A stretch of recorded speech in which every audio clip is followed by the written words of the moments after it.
Good health to all from Rexall. It's the Phil Harris Alice Faye Show, presented by the makers of Rexall drug products and 10,000 independent Rexall family druggists. Good evening. This is your Rexall family druggist with a welcome from all 10,000 of us. The 10,000 independent druggists who have made the word Rexall part of our own store names. You can always tell us by the orange and blue Rexall sign on our windows, but our best identification is that we carry the 2,000 or more drug products made by the Rexall Drug Company. Many of you have already learned for yourselves the exceptional quality of these famous products, like Rexall aspirin, for example. Here is the aspirin that, by laboratory test, disintegrates faster than any other leading brand tested. Remember that, please, the next time you need aspirin. And remember also, it's quality like that we family druggists are talking about when we tell you you can depend on any drug product that bears the name Rexall. Good health to all from Rexall.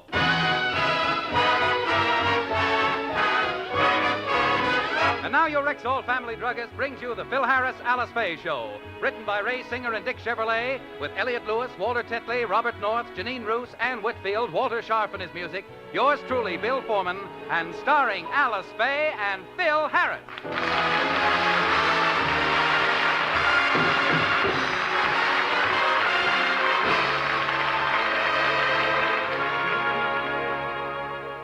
Mr. Scott of Rexall and his wife are going on a motor trip for a few days.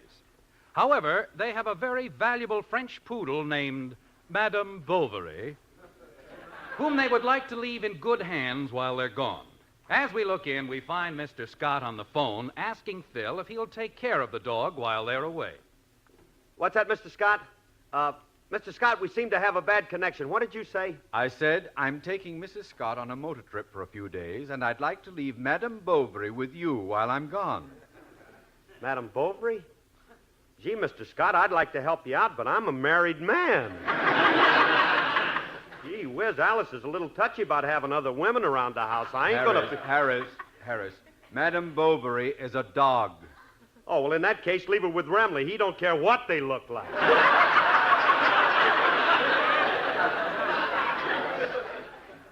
Give me strength. Look, cornball. Madame Bovary is a dog. You know, bow wow, woof woof, arf, arf. Oh, Scotty, you've been working too hard. Harris, listen closely. I'll spell it for you. I want to leave a D-O... No, that'll get him more confused than Wait. I've got it. Mr. Harris, when your wife is mad at you, where does she put you? In a doghouse. Cut it in half and you've got it. That's what I want to leave with you. A dog. Well, why didn't you say so instead of getting me involved in one of them double in tandem routines? I don't know nothing about what you're talking about. We'd be glad to take care of her. She's a nice dog. Bring her over. Thanks. I'll be right over with her. Goodbye. Goodbye, Mr. Scott. Who called, Phil? Oh, it was Mr. Scott, honey. He's taking his wife on a motor trip, and he wants to leave his dog with us. Oh, that'll be nice for the children having a dog around. Yeah. Well, if that Scotty's coming over with that dog, I won't be able to finish painting this chair right now. Oh, you better put the paint away now. I'll put the paint can away later. You know, Phil, we should have bought the girls a dog for Christmas. Frankie promised them one, but instead he gave them that horrible, uncouth gift. Hold it, Mercedes. What's uncouth about a pool table? I don't want it in the house, and I'm going to tell Frankie. So where is he? He's in the den with the kids. Said he was going to help them with their homework. I'll call him. Hey, Remley, come in here a minute, will you? All right, Curly, I'll be right with you. Okay, Phyllis, it's your shot. Try the 6-ball in the side pocket, and this time don't cheat. Keep one foot on the floor. Now, remember, you each owe me $3 so far. When we started, you said we were playing for fun. Well, that was before I was sure I could beat you. Okay, now, stop stalling and chalk up. All right. Uncle Frankie, how do I make this shot? Well, that's a cinch. Put a little English on the cue ball, kiss her off the 7, bank it off the corner cushion, you get it right into the side pocket. It's an impossible shot. She'll never make it. Well, I'll try. Here goes.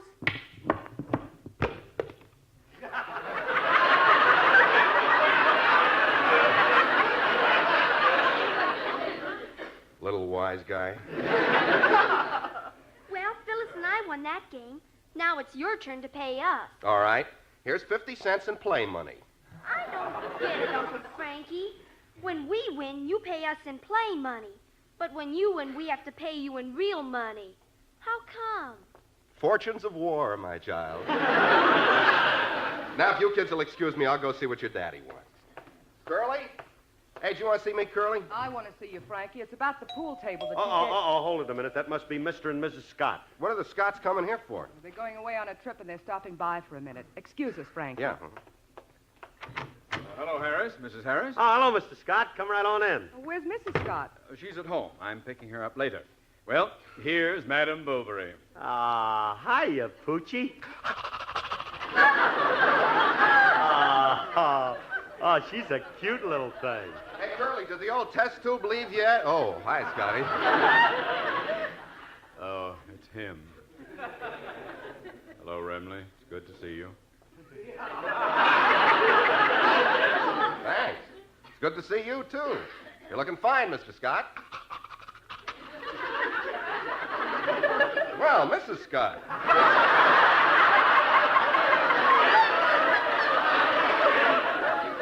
You're looking your usual charming self. Nice to see you again. She's got a cold, eh? Remley, one more nasty... Oh, no. It was just a mistake, Mr. Scott. Frankie can't see too well. He's wearing his nearsighted head today. Look, Frankie, this is a dog. It isn't Mrs. Scott. Harris, I hardly think the identification is necessary.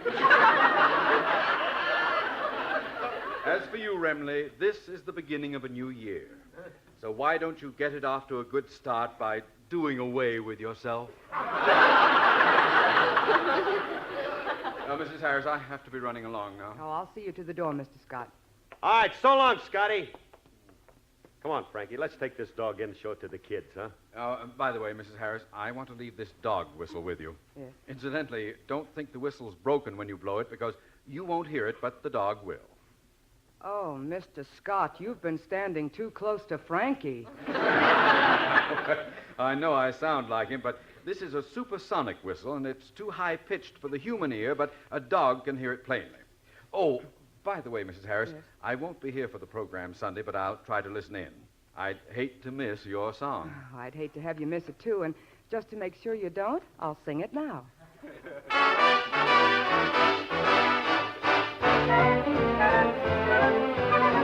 Bye-bye, baby. Remember you're my baby when they give you the eye. And just to show that I care, I will write and declare that I'm on the loose, but I'll stay on the square. I'll be lonely, but even though I'm lonely, there'll be no other guy. Though I'll be gone for a while, I know that I'll be smiling with my baby by and by.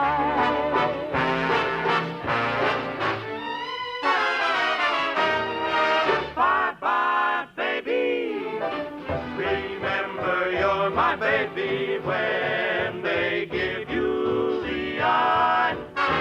Although I know that you care, won't you write and declare that though on the loose, you are still on the square? I'll be lonely, but send that rainbow to me, then my shadows will fly. Though you'll be gone for a while, I know that I'll be smiling with my baby by and by.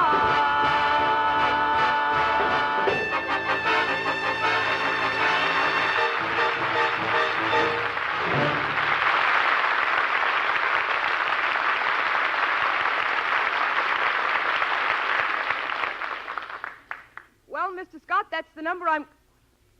How do you like that? He drove off right in the middle of my song.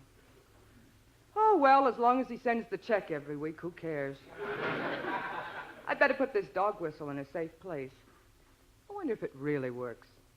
I gotta try it.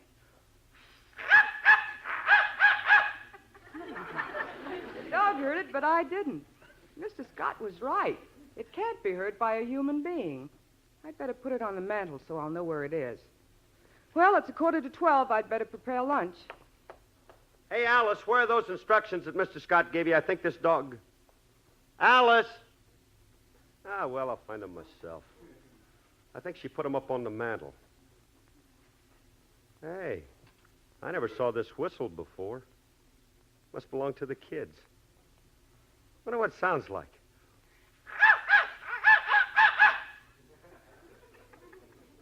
Must be broken. Maybe you have to blow it harder. Who's blowing that darn whistle in here?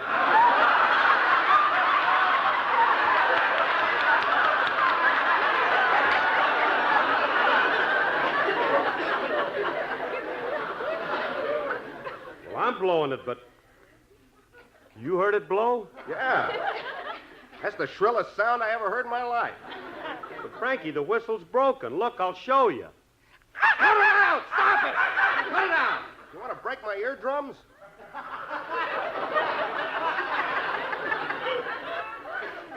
But I didn't hear nothing.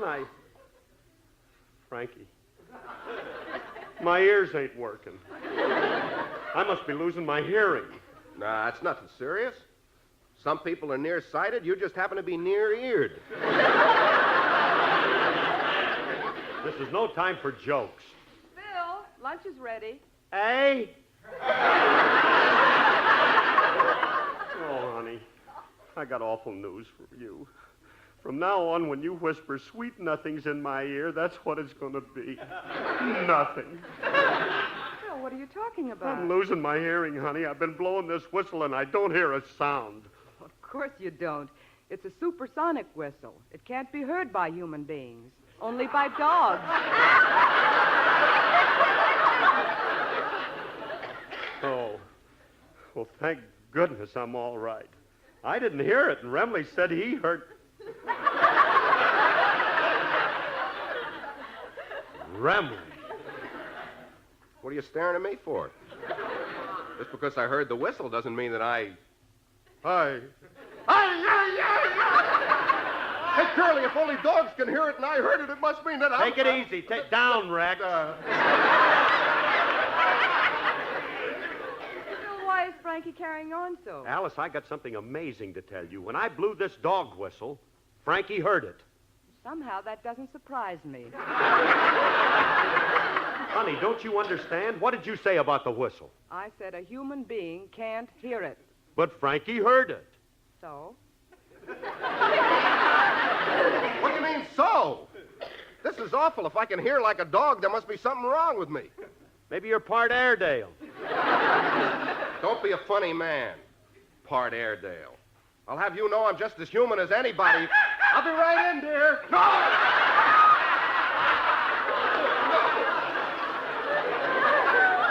Oh, Curly, this is All terrible. right, take it easy, Remley. Take it easy. Just quiet down a minute now. Take it easy. You're nervous. I'll soothe your nerves by singing something appropriate for a man in your condition. Oh. How about trees? Hold it, wait a minute. Come to think of it, I got just the tune for you, Remley. Now sit back on your haunches, cock your ears, and listen to your master's voice.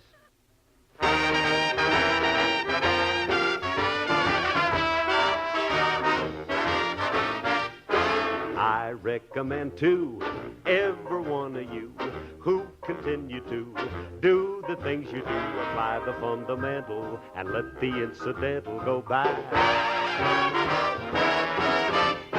Stand on a basic, firm philosophy. Do it naturally, like it ought to be. Apply the fundamental and let the incidental go by. When old man trouble starts in, hounding your doorstep, and he's got his grip around you, brother, that's the time you'd better watch your step.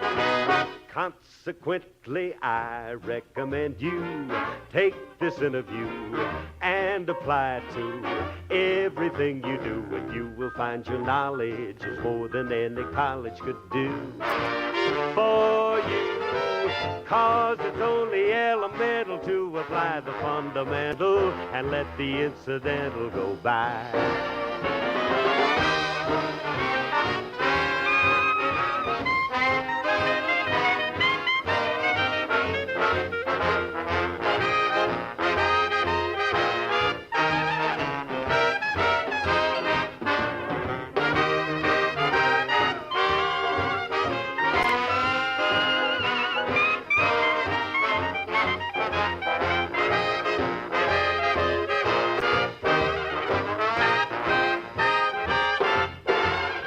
Recommend to every one of you who continue to do the things you do, apply the fundamental and let the incidental go by.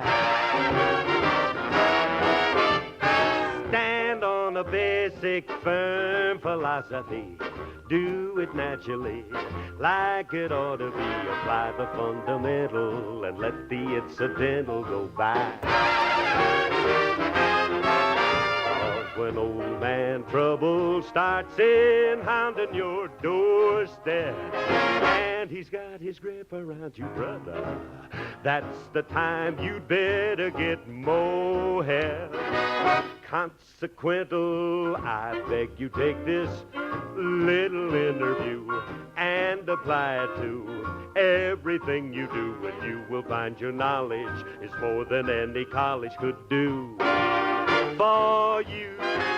'Cause it's only elemental to apply the fundamental and let the incidental go by. Bye-bye. F-U-N-D, I don't know how to spell it, but let the incidental go by.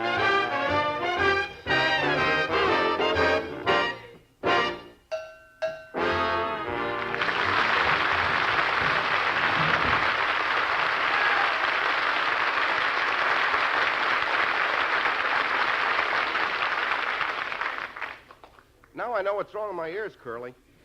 I always stand too close to you when you sing. Hey, Curly, do you think maybe there's something in my ear that's causing my strange affliction? Could be. Maybe you got a tick in there. Hey, hold still, Remley. I'll look in your ear and see. Hold over here. It's kind of dark in there. Wait till I light a match. Now, let me see now. Hey, don't hold a match so close to my ear. Will you hold still? I want to study this. All right. Reese, is anybody... Well, it's about time somebody set fire to Mr. Remley. With all the alcohol in him, he'd make a beautiful blaze. You keep quiet, Julius. Now, hold still, Frankie. All right. I don't see nothing in your left ear, Remley. Well, come over here and look in his right ear. I see something astounding in here. What do you see? The light shining through from his left ear.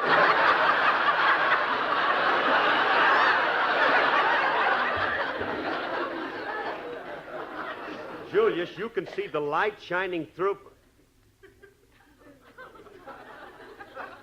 Julius, you mean... Like an empty attic. Come here and look, Mr. Harris. It's... Oh, that frightened me. What frightened you? A bat just flew out of me. Julius, one more crack out of you and I'll spill this can of paint over you. Keep your shirt on. What are you looking in his ear for anyway, Mr. Harris? Well, kid, Mr. Remley has a very strange affliction. You see, he hears like a dog. Hey, this guy's a regular menagerie. What do you mean, menagerie? He hears like a dog, eats like a pig, and drinks like a fish. Mr. Harris, does any other member of his family suffer from this? Does he have any brothers or sisters? Yeah, he's one of a litter of 5. Let's see, there was Prince, King, Rover. Mr. Remley, please don't bark while us humans is talking. That does it. You're getting this paint can right on your head. Here, take that. You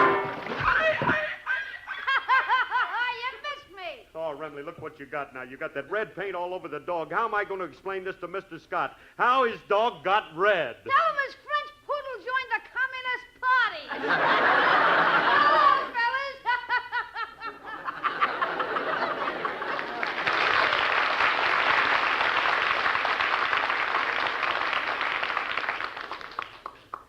Lovely kid. Yeah. He's a grand boy. He's got all the charm of an old man's knee.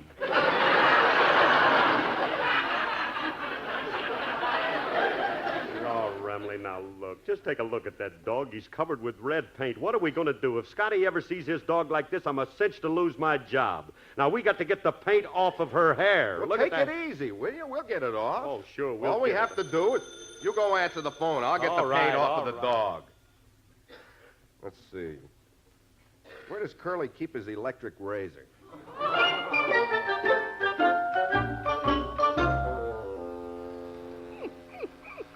Okay, stop shivering, Pooch. There you are. Hey, you look great, kid. Not a hair on Hey, you. Remley, I got news for you. We're cooked. That was Mr. Scott on the phone. He had to postpone his trip, and he's coming over to get his...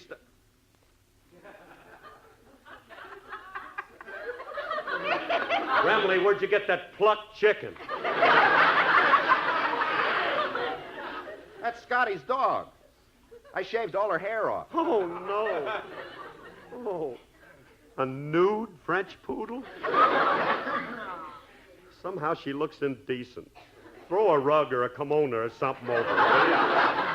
I think she looks very attractive. Only to you, Rin Tin Tin. Oh, Frankie, if Scotty sees his dog like this, he's going to raise the roof. Her fancy hairdo is the most important part of a dog. I know that, and when Scotty gets here, she'll have hair. Hand me that bottle of glue. You mean you're going to paste the hair back on a dog? Oh, Curly, don't get hokey. Besides, there's paint on the old hair. I'm going to paste this on. Looks like poodle hair, but it's much more luxurious. Yeah, it is.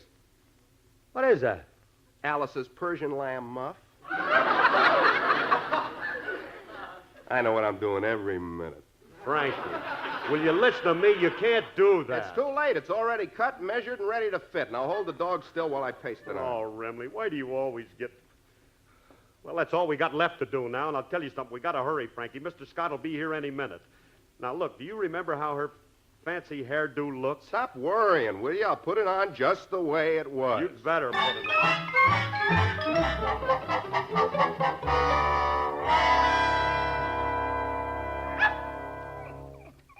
Yeah. Well, she's all pasted, Curly. How does she look? I don't know, Frankie. Didn't she have a tuft of hair on top of her head? No. It was under her chin, just the way I got it.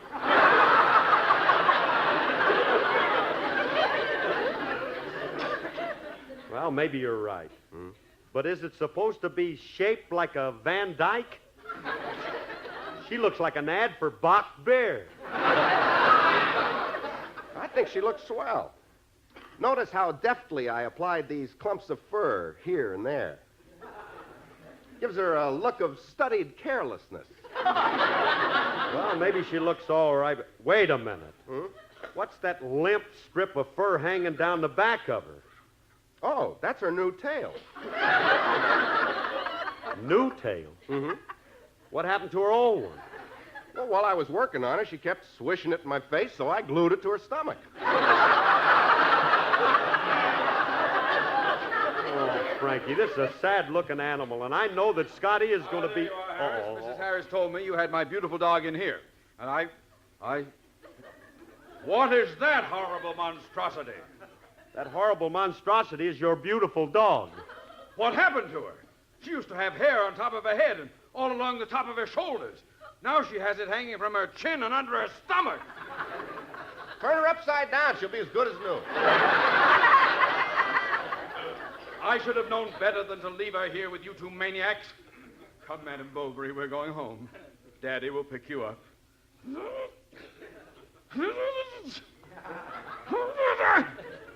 I can't budge her. Remley, you put too much glue on her stomach and she's stuck to the floor. Pull a little harder, Scotty.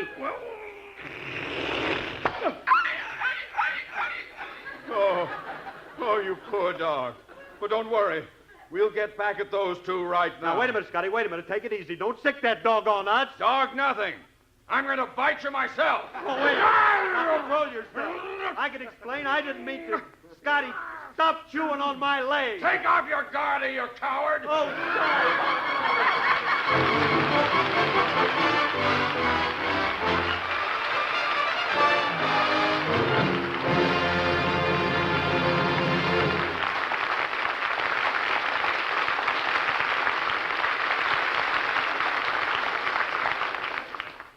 Alice and Phil will be back in just a moment. But right now, our Rexall family druggist has a customer. What's the name of that Rexall antacid you sold me a little while back? You must mean Bismarex, ma'am. Bismarex, that's it. I don't think I've ever found faster relief for acid indigestion. Well, that's because Bismarex works like a team in a relay race. Like a relay race? What on earth do you mean? Well, the carefully balanced ingredients in Bismarex vary in the time required for solubility, so that each one works in sequence, like a four-man relay race. I get it. One ingredient starts in where the other leaves off. That's it.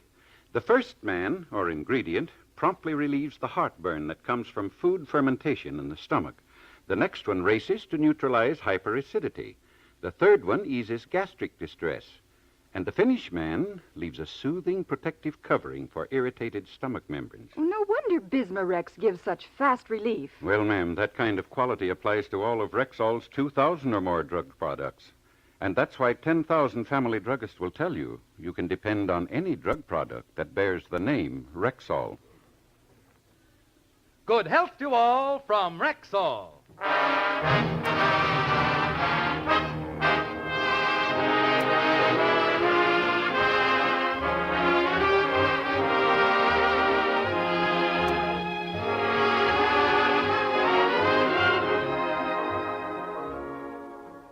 Friends, this is Phil Harris, and right now, I'm going to tell you about something that is very close to me. Somewhere is a youngster who needs a pal, a boy who may be fatherless or just an unhappy, unfortunate kid. Whatever the reason, the big brothers of America are ready to help, and you can help too if you're a big brother. Beginning next Sunday is National Big Brother Week. Give your own heart a warm feeling by joining up, won't you? Write Big Brothers of America, Philadelphia 3, Pennsylvania. Big Brothers of America, Philadelphia 3, Pennsylvania. Do that. Thank you. Good night, everybody. Good night, everybody. This program was produced and directed by Paul Phillips. Included in today's cast were Gail Gordon and Stan Freeberg.